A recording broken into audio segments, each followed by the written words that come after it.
Yo, what's going on, guys? It's your boy. Welcome back to another video. Today I'm going to be doing a My Mini Movie review. Today I'm going to be reviewing a movie that's been out for a while. A lot of people have called this movie a masterpiece. It's called it one of the best movies of its time. When it first came out, I know there's a lot of reviews for it saying it was magnificent. I watched it the year that it came out. I didn't think it was anything super duper special, but I was a lot younger then. So I watched it again recently, and I want to talk about it. The movie I'm talking about is Knives Out.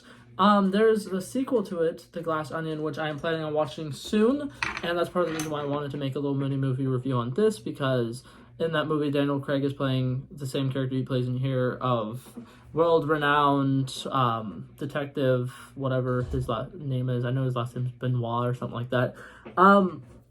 So I watched this movie the other day in anticipation for me watching Glass Onion at some point this weekend, so I could do a movie review on it on Monday. But I wanted to go back to the original and kind of not really break it down, but just kind of like watch it and pay more attention to certain directive choices and acting choices and stuff like that. And I will say this, that movie was really, really good. A lot of the things I like about it, it's a very mature kind of comedy. All of the funny things in it are great. When I first watched it, I didn't notice the Hamilton reference, but I love the Hamilton reference. And I really love the police officer and the detective or whatever that was with Daniel Craig's character. I feel like they really added a lot of comedic value to the scenes. And I remember when I first watched the movie thinking that those characters weren't really super duper necessary for it. But the guy who got really like excited about like the little nerdy things was really great. And the one person who is like immigrants to get the job done, and then they just kind of smirked at each other and they was like, that's Hamilton. I love that. That was cute. I love that. Another thing is every time when they reference Ana de Armas's character is Marta, and they talk about where she came from, and they all say she came from a different country, is really funny to me as well. I really love the character who died. Her name is like Franz or something like that.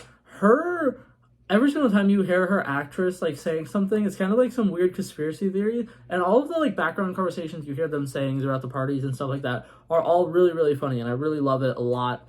Another thing that I love about this movie is non-linear storytelling is one of my favorite kinds of storytelling, and they do it really, really well.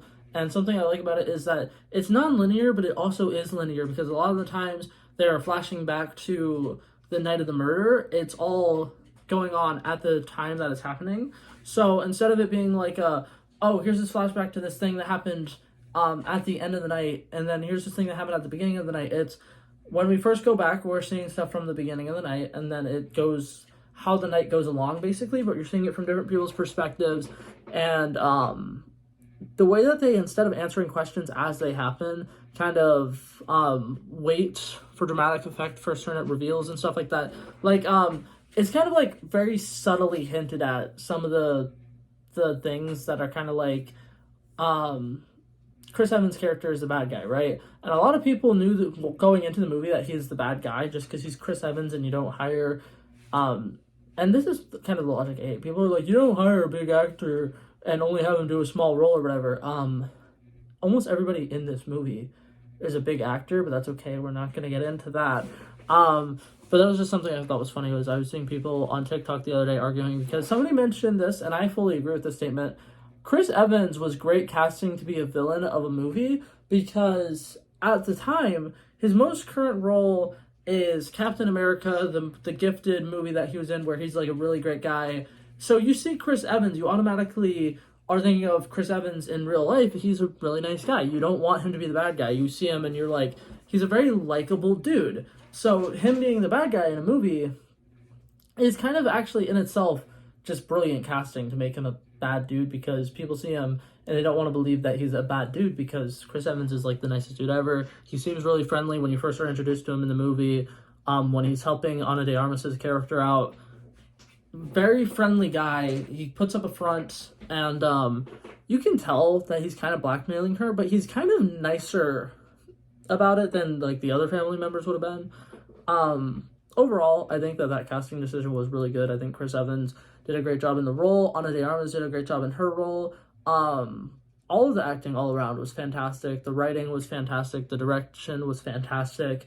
Daniel Craig's voice low-key annoys the shit out of me, but it's good. It's iconic, whatever. But I don't know, I really liked a lot of the things about the movie. I think it is pretty close to a perfect movie. I'm not going to call it a perfect movie, but I will say it's up there. And the year that it came out, it was probably one of the best movies of the year, which is why I wanted to rewatch it again, because I did not remember thinking it was one of the best movies that came out that year. But yeah, so overall, I gave it a grade of a 97 out of 100. There was a couple things that I think were lacking, and there were a couple things that felt unnecessary in it. I can't think of any specific examples right now, but for the most part, the movie flowed well. Everything that was in the movie seemed to have made sense. It seemed to be, what is it called?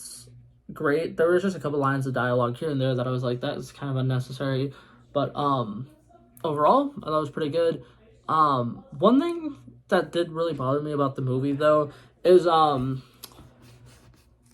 Daniel Craig's character bringing Marcia along into all these different investigations and stuff like that, because he knew she was there when he was murdered or whatever, because a little dot of blood on her shoe is the worst logic in movie history, because she is a health professional, and health professionals get blood on them a lot, because just putting an IV in, there's a lot of chances where even the best doctors will accidentally mess up and somebody overbleeds a lot and blood will get on you. Like, that happens.